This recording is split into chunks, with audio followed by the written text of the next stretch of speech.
चमत्कारी सुरमा।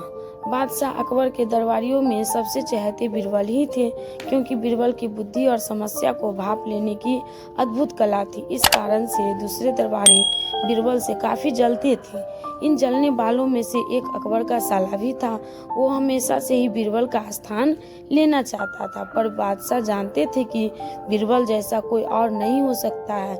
वो अपने साले को कई बार समझाने की कोशिश की, लेकिन उनका साला खुद को ही सबसे बुद्धिमान समझता था।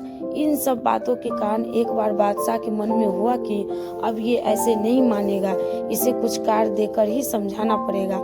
तभी अकबर ने अपने साले से कहा कि तुम अपने दिमाग और सूझबूझ से इस कोयले की बोरी को सबसे ज्यादा लालची सेठ सोहन लाल को बेचकर आओ।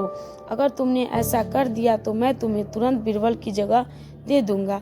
यह बात सुनकर अकबर का साला तुरंत तैयार हो गया और कोयले की बोरी लेकर सेठ के पास पहुंच गया।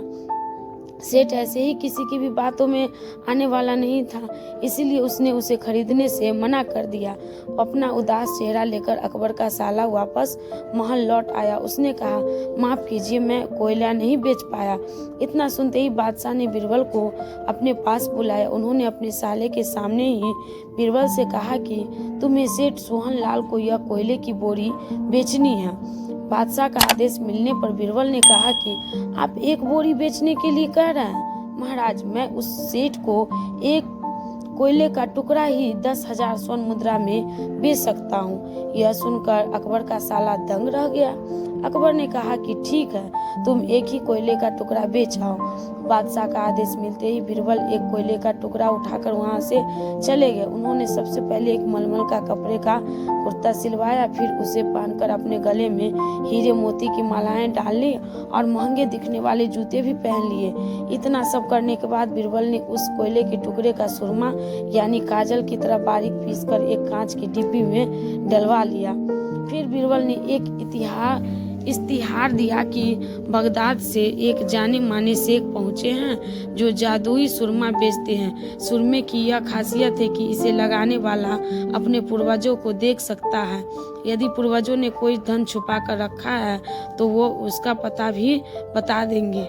इस इश्तिहार के सामने आते ही पूरे नगर के शेख की चमत्कारी सुरमे की बात होने लगी। आखिरकार सोहन लाल तक यह बात पहुंच गई। यह सोचने लगा कि हो सकता है मेरे पूर्वजों ने भी धन गाड़ रखा हो, मुझे तुरंत शेख से मिलना चाहिए। इतना सोचकर शेख बने बीरबल के पास पहुंचा। सेठ ने शेख से कहा कि मुझे आपके सुरमे की डिब्बी खरीदने हैं, आप कीमत बताओ। शेख ने जवाब दिया, बिल्कुल लीजिए, लेकिन एक डिब्बी की कीमत 10,000 स्वर्ण मुद्रा है। सेठ काफी चालाक था। उसने सेठ से कहा कि मैं पहले यह सुरमा आंखों पर लगाना चाहता हूँ, उसके बाद पूर्वजों के दिखने पर ही मैं स्वर्ण मुद्रा आपको दूंगा। शेख बने बीरबल ने कहा, ठीक है, आपको ऐसा करने की इजाजत है, बस आपको सुरमे की जांच करने के लिए एक चौराहे पर चलना होगा। चमत्कारी सुरमे की करिश्मा देखने के लिए वहां लोगों की भीड़ लग गई। तब बीरबल बने शेख जोर जोर से कहने लगे, जो अपने माता पिता की असली औलाद है उसे यह पूर्वज सुरमा लगाने पर अपने पूर्वज नजर आते हैं। अभी इस चमत्कारी सुरमे को सेठ जी लगाएंगे और सेठ जी अपने माता पिता की ही औलाद है, तो इन्हें सुरमा लगाते ही तुरंत पूर्वज नजर आ जाएंगे। यह सब कहने के बाद शेख ने सेठ के आंखों पर सुरमा लगा दिया और कहा कि आंखें बंद कर लो। सेठ ने आंखें बंद की तो लेकिन उन्हें कोई नहीं दिखा, मगर सच्चाई बोलते ही लोगों के बीच भारी बेइज्जती हो जाती। इसलिए सेठ ने आंख खोली और कहा कि हाँ, मुझे अपने पूर्वज दिख गए। इसके बाद गुस्से में लाल सेठ ने बीरबल के हाथ में 10,000 स्वर्ण मुद्रा थमाया और वहां से चलता बना। बीरबल वापस महल आया और 10,000 स्वर्ण मुद्रा बादशाह के हाथों में देते हुए कहा, ये लीजिए महाराज, कोयले की असली कीमत। यह देखकर बादशाह बहुत खुश हुए और अपने साले की ओर देखकर मुस्कुराते हुए बोले, देखा साले साहब, इसे कहते हैं असली बुद्धिमानी। अकबर का साला मुंह बनाकर वहां से चला गया। उसके बाद से उसने कभी भी बीरबल की जगह लेने की बात नहीं की।